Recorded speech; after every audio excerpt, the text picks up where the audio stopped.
What's going on, awesome people? I don't know if you can tell, but I've done managed to go and get sick again. My apologies first off for this video not dropping last week, but we had state for wrestling at the end of the season, and I didn't have my truck, so it's kind of hard to do truth in a truck if you ain't got a truck. I rode down with the team and save a little money, spend some more quality time with all the kids. Hopefully y'all can hear me and this ain't too hard, because I know it's hard on me right now trying to project my voice. It hurts. But with that being said, without further ado, let's get back into it. Alright, last video when we ended, I said I would start with getting married after getting in trouble. But first, let's actually go back just a little bit, because there was something I left out that is extremely important. Because there was a moment in my life where things were shaped by one incident that honestly I wouldn't really recognize until many years later. Honestly, just a couple years ago. If you remember correctly, while I was in the process of getting in trouble, I said my grandfather had passed. And that had some deciding factors in it as far as me going off to college, staying at home. Ultimately, I chose to stay at home when he passed away. But during that process, he had cancer for about a year or better, and he had moved in with us. And honestly, this is the hardest thing the hardest thing I have to talk about ever. Everything I've ever been through. And it's not because he passed away, because he gave his heart to God. I know where he's at. That never bothered me. But what did bother me was how all it took was one moment for me truly to understand how precious breath was. And what do I mean by that is, as he was in the latter stages of being sick, in fact, roughly a week before he passed away, and oddly enough 2 weeks before I left to go wrestle a national tournament in Pennsylvania, he looked at us and said, "Hey," in a very raspy voice and very low tone, said, "Hey, call 911. He was struggling to catch his breath. He was not in a good spot. He was in a lot of pain, and he had become very labored." I remember helping him up out of the bed and was trying to get him to at least our front porch for the ambulance to meet him, because it would be way easier for them to get him on the gurney. And we had a little recliner. His bed was sitting like right here against the window, and there was a recliner at the head of it, his recliner that he always sat in. And I'm sitting there holding him up, pretty much carrying him. And all I remember is him pretty much grunting and asking me to set him down in his recliner. And as I did,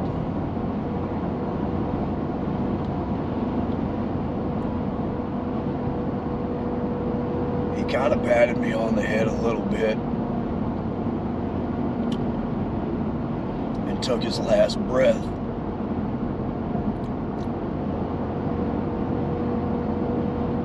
Now, I know most of my family will say, but he died in the hospital. And they would be correct, he did.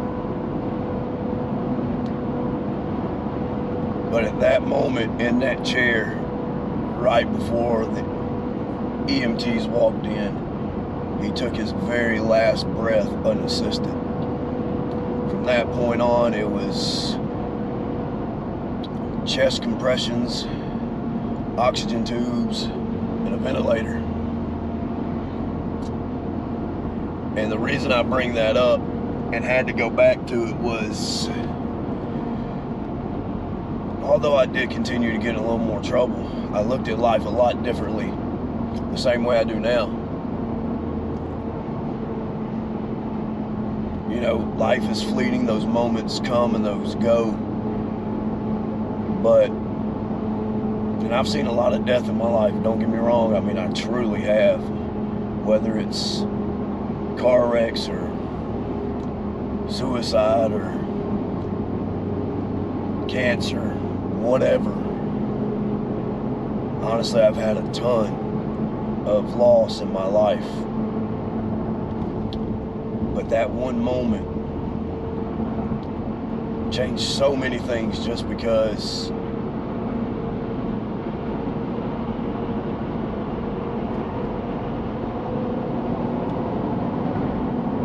I felt life leave.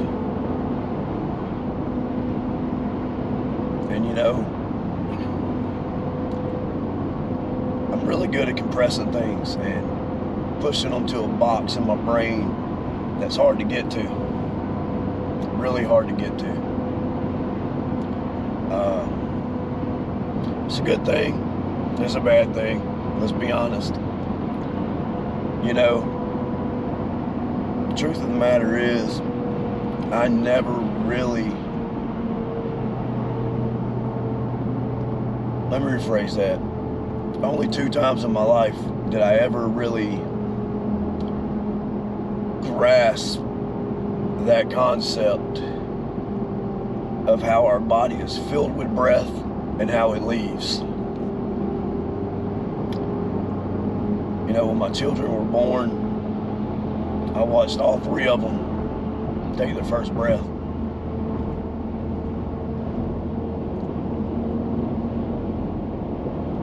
And I knew how it felt as they took that first breath in my hands. But I also know how it feels for it to leave. And man, that has shaped a lot of things. And I never really thought about it. You know, honestly, it was one of those things I put so far back in my head for the hurt side of it that other than my children,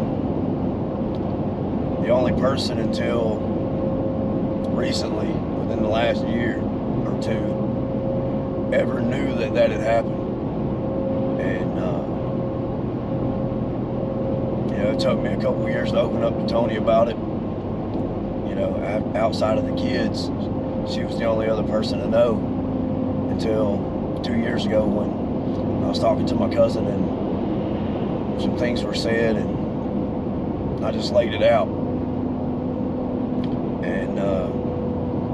And then this past May, same thing with my parents. Some things were said, and like I said, I'm not worried about where he is, where he was going then or now. I know. But truthfully, the things that were being said, it just brought back that raw emotion and seeing that people, that sometimes even your loved ones don't understand some of the stuff you've been through. And it's hard for them to understand it. But yeah, I had to hit that real quick, and that probably took way longer than I wanted it to. So let's just be honest, I'm going to hit a really quick synopsis of the rest of my life, the last 20 years. Don't get me wrong, there's been some good, there's been some bad. I personally don't think any of it is nearly as bad as the first 20, but who knows?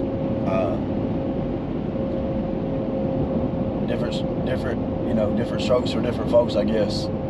But now, shortly after getting in all that trouble, while I was still on probation, I ended up meeting my now ex-wife on spring break. We weren't together very long, a few months, honestly. A little over a year, and 7 months, 8 months, and we'd gotten married. You know, everybody talks about our oldest kid fixing to be 20. Like, oh, you must have been. No, we weren't. We actually got married in 2002,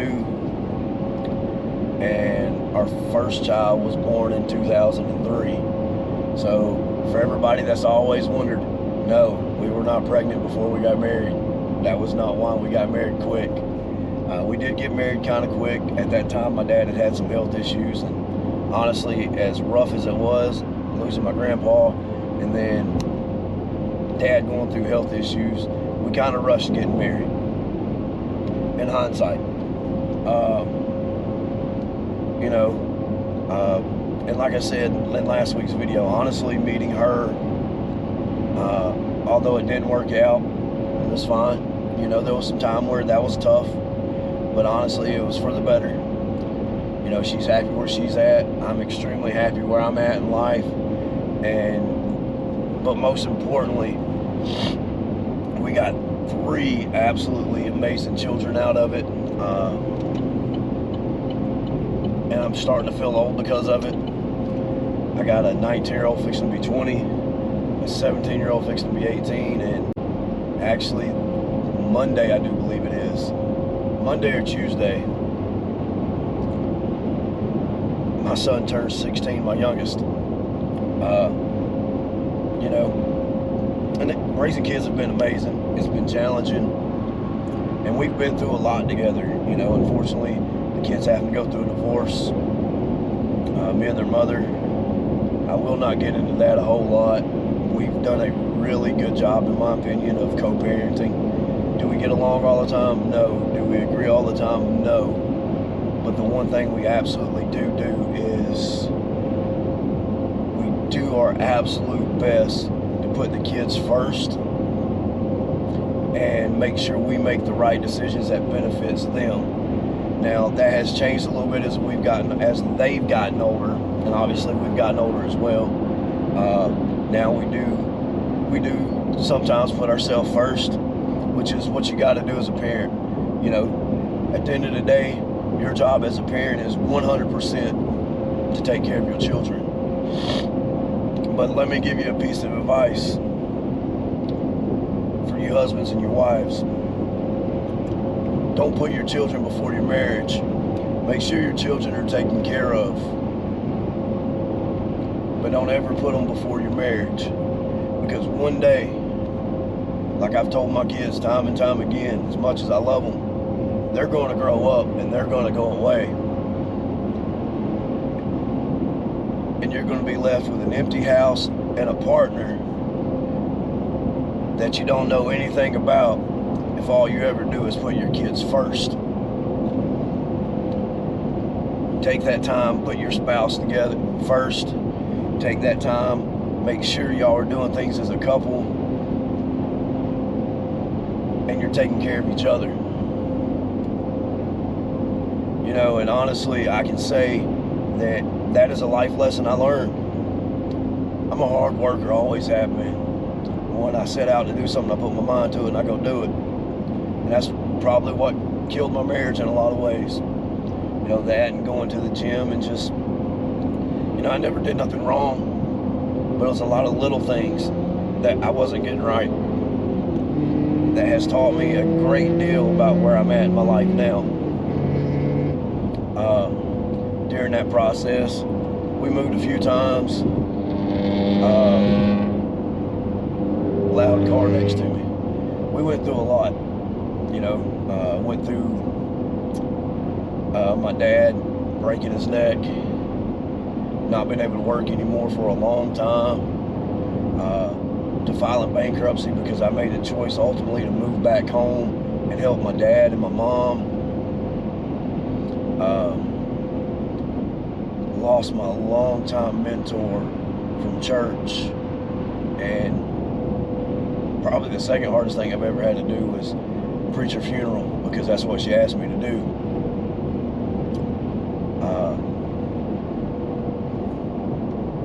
But I know she'd be proud of me now and what I've accomplished. 100%. As a single dad, after finally getting divorced in 2008, or separating in 2008, long legal thing, not between us, but we had long legal matters to take care of.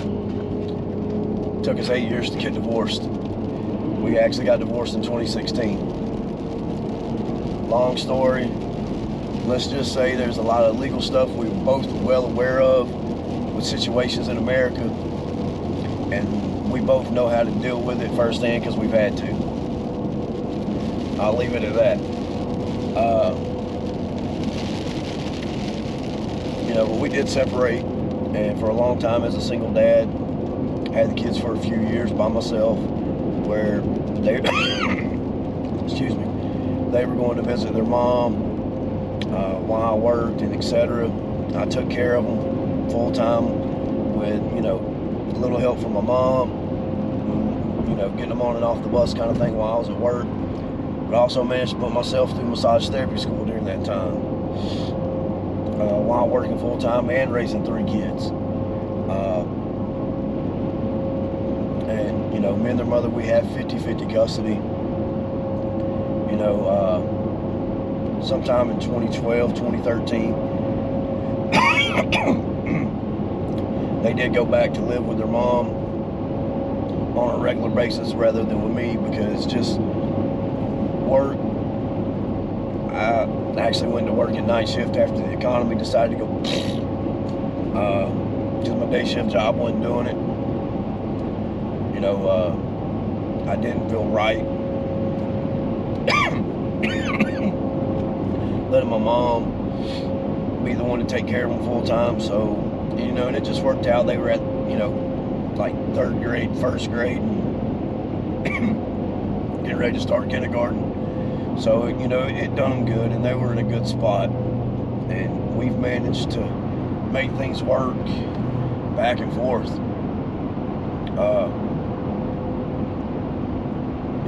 And that's why I got back into coaching. If you've watched the channel for a while, that's why I do it. I love the sport, I love the kids, and it was my kids that brought me back.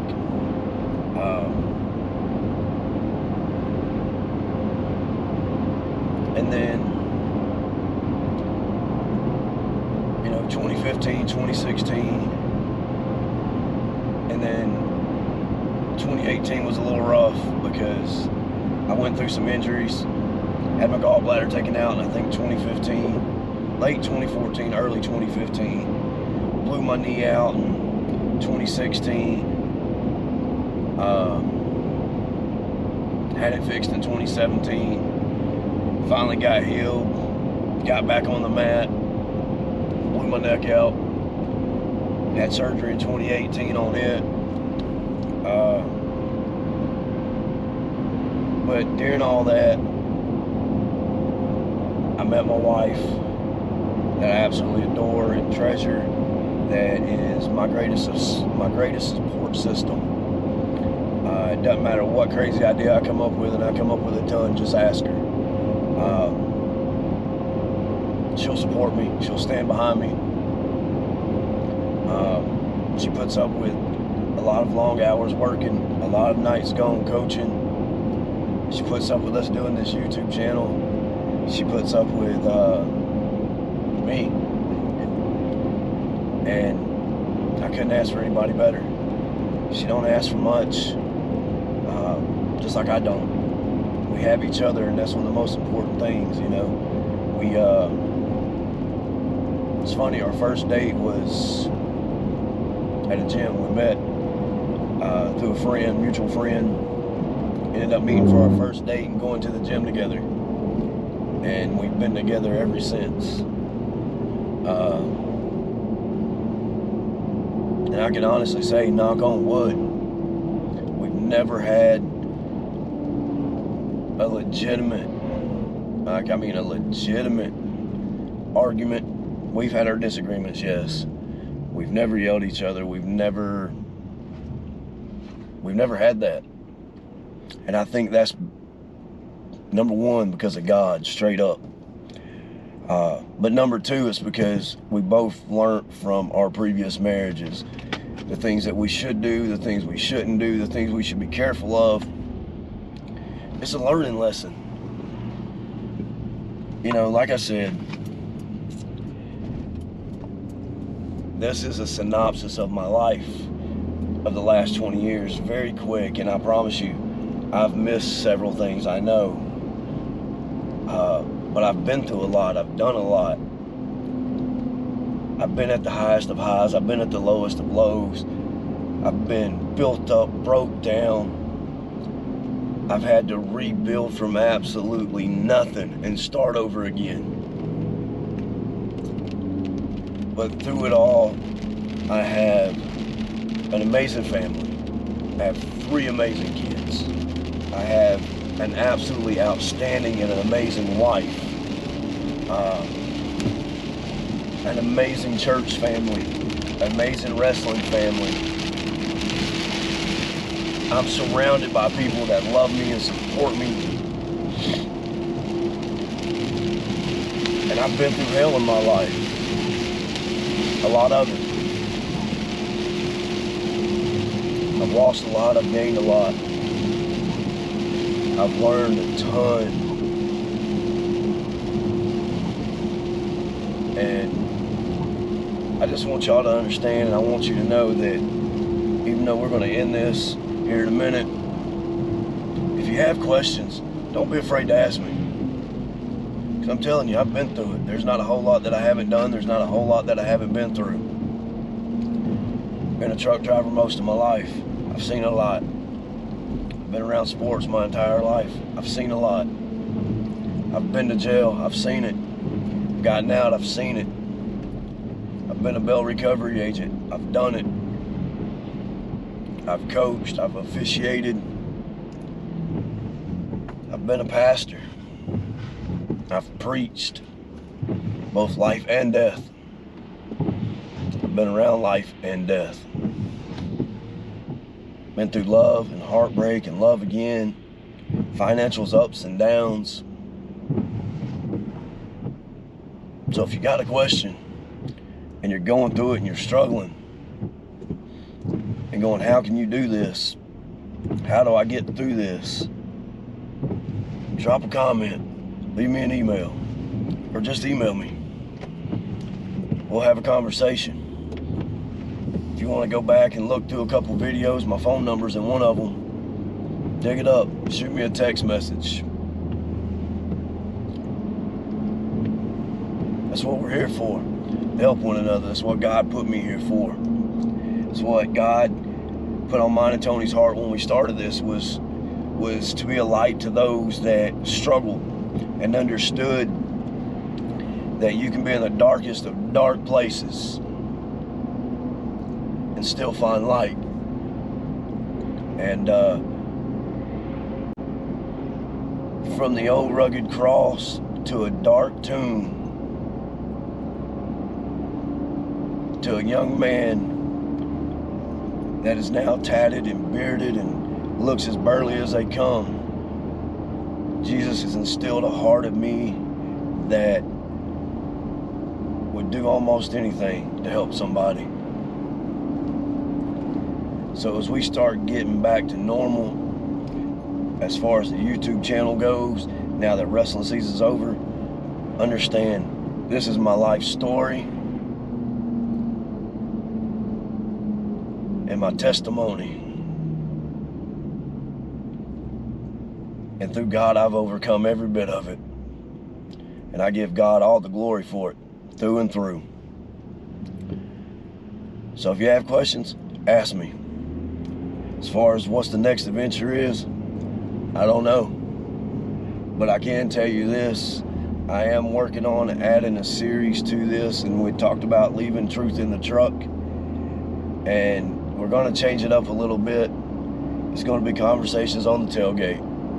And The idea is to have some people come in from time to time and sit on the old tailgate and just talk about life and maybe get some other people's testimonies and life stories and do our best to change the world one video at a time.